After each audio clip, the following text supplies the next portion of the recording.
our reaction is we need to have a serious conversation to immediately spread out the understanding slash passion of the common tao towards the rights of nature.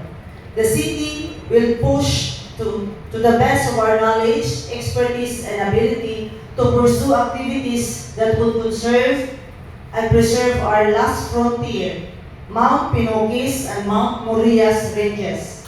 For your information, our office, in close coordination with DNR Cenro, facilitated the support of the 3 barangay local government units, namely Luzon Valley, Lourdes, and Dampalan, declaring through a resolution that Mount Pinocchis as critical habitat.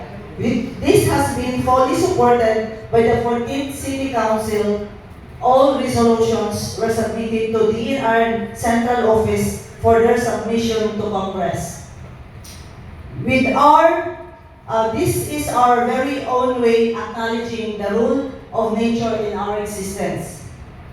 With our limited resources and manpower, we implement and enforce national laws devolved to local government units by enacting local ordinances supporting such laws, hoping that all stakeholders in our AOR or area of responsibility will have the heart to follow and change our habit and lifestyle. But we cannot achieve this mission unless every one of us do our share. Not just in words, but in actions. Siguro, nakaingon ko ni Timod kay, by far, we have already enacted the City Ordinance 2016-365. This is in relation to the Comprehensive Solid Waste Management Ordinance. But unfortunately, since 2016, until now, we are issuing notice of violations to commercial establishments and even national institutions. Dili lang ako isulti ang mga ngalan for delikadisa, but then, sad to note ba nga, supposedly kita or we the local government units, the national agencies, maunta ang front line for the implementation of this very law, and yet some of us gihapon very complacent na dili mo follow. But then siguro sa ang local government unit will continue to find ways to address this pressing issue of climate change, and of course hopefully for my own opinion, siguro with the presence of everyone here representing our various sectors or organizations, maybe we can submit position letter with letter requesting the city mayor to endorse the same to the 14th City Council and Sangguniang Panlalawigan, acknowledging the rights of nature. So, through our office, you can submit your position paper with the letter requesting the city mayor, and we can consolidate all the papers and then submit to the city mayor, and the city mayor will endorse to the 14th City Council, after which we can also request the Sangguniang Panlalawigan to pass this endorsement, requesting our first district congressman to endorse the same to the Congress. That's all. May hapon, in behalf sa DNR, we really appreciate the sirs for organizing this movement. Actually, rights of nature, of course, the DNR will also support of that. But please be informed na yung presented climate change adoption na ang i-promote sa DNR kasi nag-unique katong i-present ni Sir Dili kanina. So, we promoted adoption na kaya na nasa ato karon. And as our support, we are happy na naaning rights of nature. Actually, ang tayo mga law, under the Philippine National 1987 Constitution, nakabutang dito na ang gobyerno mag-provide sa mga katauhan equal rights. So kung sa wala equal rights nga din man niya kaya, and that through palisiya. So kaning palisiya nga gi-invoke karon sa atong organizer is very good. And nakatay gitawag na Wildlife Act nga nag-protect sa tanan nga wildlife sa kalibutan diri sa ato. But on specific, pwede po sa rights of nature, pwede dito ibutan. And then we have also laws on mga protected areas, but specific. And I am sure these rights of nature will help strengthen our existing laws. Okay?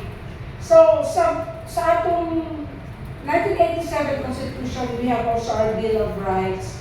No person shall be deprived of life, liberty, and property, and all those. No? So, sa atong pagkabuhi, dahil nung ganin na, sa atong 1987 Constitution, yun na, sa atong pagkabuhi, protected na ang atong Bill of Rights. No person shall be deprived of life, liberty, and their property without due process of law. So, di pwedeng basta-basta lang ma-threaten ka.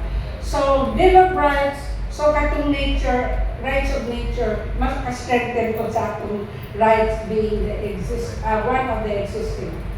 Now, medyo taas-taas ni kay ganina nalipay ko kay i-present ang atong monkey, no?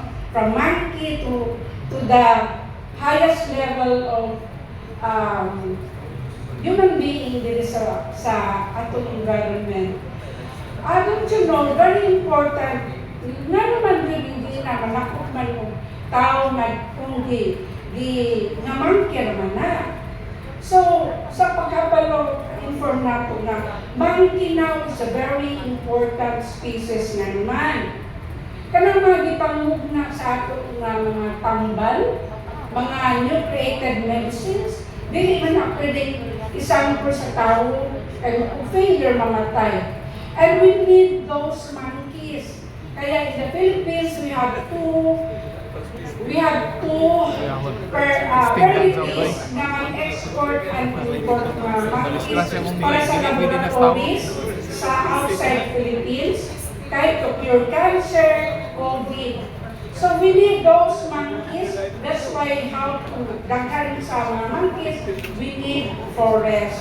So help protect our forest. At itong mga tanggal, hindi pwedeng kwaon sa mga bato-bato lang. We need forest kaya atong raw materials sa kanon, sa tulingan, ikan sa forest. O ganang may yung sagbot, siyang nang sagbot, ay i-convert na ng subdivision. Kaya sagbot lang. Very important kaya di naman na pwedeng lumagan ninyong humay or mais inyong mga cows, goat, or sa pang mga bakahan. Kung saan nyo yung pagkakasagbot, di pwedeng lumagan na ito kilong bugas. So we need those, sagbot. So help. DNR protect. Sa ninyo, kanong mga dato na tag-iyag yuta, ayaw nyo ibaligya, ipakonvert. Kasi kananan man na, diha man natin pagkain na ito points. Ang atong mga livestock, hindi nung agad mais o umay. So help. Dili ang DNR kanag-control sa mga daghan na yuta, kay baligya lang kay mo na lang o subdivision o balupa. We cannot stop them kasi sa inyo na. So please help the information spread. And then, last, itong web of life, yes, thank you kayo. Ang web of life, we cannot live without the other living things. The sun will magbutang o sunlight para ang plant will grow and unsa pa? Pagkada kung sa'yo, gibuhat sa yuta as the source where the plant grows. So lahat tayo interconnected. May unta, maglabay ng basura because Dili man ko sa dagat. But, you're eating fish, you're eating crabs. So lahat dili pwedeng tagabuki man sila bahala, taga-syudad na ko dili. We have to help each other. So the rights of nature is very timing to our climate change. Kaya atong climate change dili na yun mabangbang. Without your help, kasi kami sa DNR, we only spread the policies, the do's and don'ts, but the implementation is with each of you. Kasi kayo may tag-iya sa mga yuta, kamu may tag-iya, kamu may nasa sa lugar. We are just here to guide and say yes or no, because this is permitted under the law. Thank you very much, and may God bless us.